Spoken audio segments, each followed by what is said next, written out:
Comprendre le mouvement linéaire est un concept fondamental en physique. Il décrit le mouvement d'un objet le long d'une ligne droite. Imaginez une voiture roulant sur une route droite. Cette voiture est en mouvement linéaire. Maintenant, imaginez une balle lancée verticalement vers le haut. Cette balle est également en mouvement linéaire. Dans les deux cas, la trajectoire de l'objet est une ligne droite. Le mouvement linéaire n'a pas besoin d'être à vitesse constante. La voiture pourrait accélérer et la balle ralentira en montant et accélérera en descendant. Ce qui compte, c'est que la direction du mouvement reste sur la même ligne droite. Ce type de mouvement est le plus simple à analyser. Il constitue la base de la compréhension de mouvements plus complexes. Le mouvement linéaire est partout autour de nous. Pensez à un train qui circule sur ses rails. Ce train est un excellent exemple de mouvement linéaire. Les rails offrent une trajectoire rectiligne que le train peut suivre. Maintenant, imaginez une boule de bowling qui roule sur la piste. Elle se déplace également en ligne droite. Le mouvement linéaire ne se limite pas aux gros objets comme les trains et les boules de bowling. Même quelque chose d'aussi petit qu'un grain de sable tombant de votre main subit un mouvement linéaire en tombant au sol. Ces exemples quotidiens soulignent la prédominance du mouvement linéaire dans notre monde. Comprendre ce type de mouvement simple nous aide à comprendre le mouvement de nombreux objets dans notre environnement. Imaginons un bloc placé sur un plan incliné. Ce plan incliné pourrait être n'importe quoi, d'une simple rampe à une colline. Le bloc est au repos en raison du frottement. Le frottement est la force qui s'oppose au mouvement relatif du bloc sur la surface. Si on lui donne une légère poussée, il commence à se déplacer vers le bas de la pente. Cette poussée surmonte la friction statique qui maintient le bloc en place. Ce scénario simple est un exemple classique de mouvement linéaire. Le mouvement linéaire fait référence au mouvement d'un objet le long d'une trajectoire rectiligne. Le bloc se déplace en ligne droite le long de la pente. Ce mouvement rectiligne est influencé par l'angle d'inclinaison et la force appliquée. Nous pouvons analyser ce mouvement en utilisant les lois de la physique.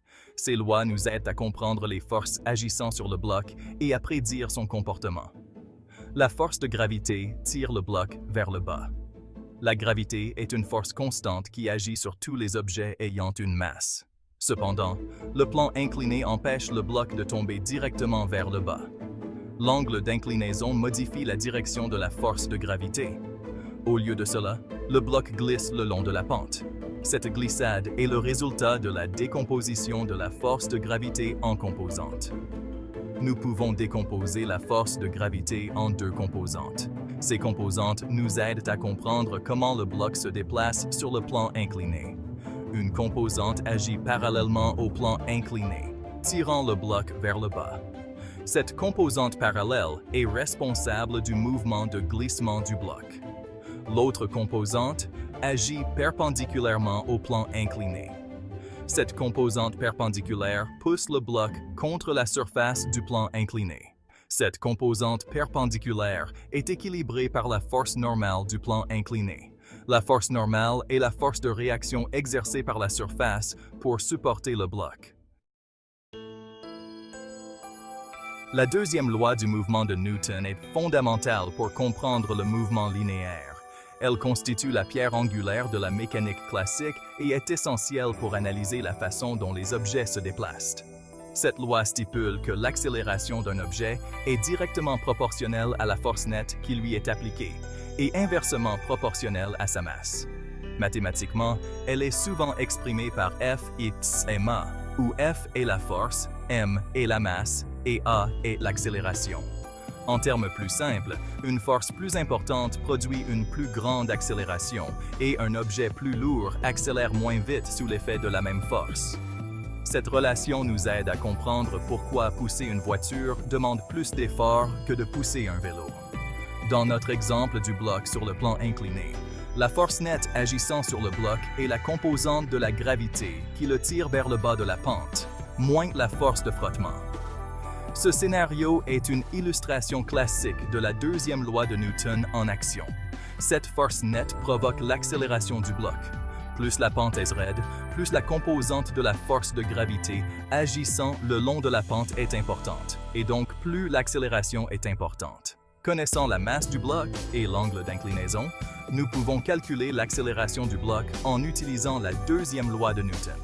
Ce calcul est crucial pour les ingénieurs et les scientifiques qui conçoivent des systèmes impliquant le mouvement. Cette loi puissante nous aide à prédire le mouvement des objets sous l'effet de diverses forces. Qu'il s'agisse d'un vaisseau spatial se déplaçant dans l'espace ou d'une voiture accélérant sur une autoroute, la deuxième loi de Newton fournit le cadre pour comprendre et prédire leur comportement. Section 5. Forces variables. La force de rappel d'un ressort. Jusqu'à présent, nous avons examiné des situations où les forces impliquées sont constantes. Mais que se passe-t-il lorsque les forces changent? Examinons la force exercée par un ressort. Plus on étire ou on comprime un ressort, plus la force qu'il exerce est importante. Cette force est proportionnelle au déplacement par rapport à la position de repos du ressort. Cette relation est connue sous le nom de loi de Hooke. Elle décrit le comportement des ressorts idéaux. En réalité, les ressorts peuvent ne pas toujours suivre parfaitement la loi de Hooke, en particulier lors de grands déplacements.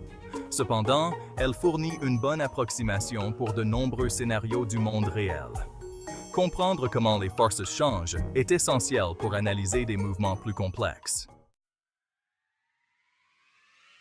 Section 6. Bloc et ressort. Un exemple de force variable. Imaginez attacher un bloc à un ressort. Nous tirons sur le bloc en étirant le ressort. Lorsque nous lâchons le bloc, il commence à osciller d'avant en arrière.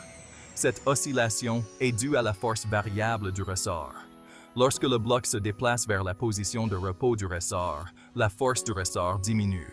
Lorsque le bloc se déplace au-delà de la position de repos, en comprimant le ressort, la force augmente à nouveau, ramenant le bloc. Ce mouvement de va-et-vient est un exemple de mouvement harmonique simple. C'est un type de mouvement fondamental que l'on retrouve dans de nombreux systèmes, des pendules aux molécules vibrantes. L'analyse de ce mouvement nécessite de prendre en compte la force constamment changeante du ressort. Le calcul différentiel et intégral fournit les outils pour traiter de telles situations. Section 7. Chute avec traînée. L'importance de la résistance de l'air. Lorsqu'un objet tombe librement sous l'effet de la gravité, nous négligeons souvent la résistance de l'air. Cependant, dans la réalité, la résistance de l'air joue un rôle important, en particulier pour les objets légers ou les objets tombant de grande hauteur. La résistance de l'air, également appelée traînée, est une force qui s'oppose au mouvement d'un objet dans l'air. Plus l'objet se déplace rapidement, plus la force de traînée est importante. Cette force de traînée dépend de la forme, de la taille et de la vitesse de l'objet, ainsi que des propriétés de l'air. Pour un objet et des conditions d'air données, la force de traînée est généralement proportionnelle au carré de la vitesse de l'objet. Cela signifie que lorsque l'objet tombe plus vite, la force de traînée augmente rapidement. Section 8. Vitesse terminale. Atteindre une vitesse constante. Lorsqu'un objet tombe dans l'air, sa vitesse augmente. Par conséquent, la force de traînée exercée sur celui-ci augmente également. Finalement, la force de traînée devient égale en amplitude à la force de gravité qui tire l'objet vers le bas. Lorsque cela se produit, la force nette sur l'objet devient nulle. Selon la première loi du mouvement de Newton, un objet au repos reste au repos, et un objet en mouvement reste en mouvement à la même vitesse et dans la même direction, à moins qu'une force nette ne lui soit appliquée. Puisque la force nette sur l'objet en chute est maintenant nulle, il n'accélère plus. Il continue de tomber à une vitesse constante appelée vitesse terminale. Section 9. L'importance de comprendre le mouvement linéaire. Le mouvement linéaire, malgré sa simplicité apparente, est un concept fondamental en physique. Il constitue la base de la compréhension de la façon dont les objets se déplacent en ligne droite, ce qui est crucial pour de nombreuses applications scientifiques et techniques. Il nous aide à décrire et à prédire le mouvement des objets dans un large éventail de scénarios. Qu'il s'agisse d'une voiture roulant sur une route ou d'un projectile lancé dans l'air, les principes du mouvement linéaire s'appliquent.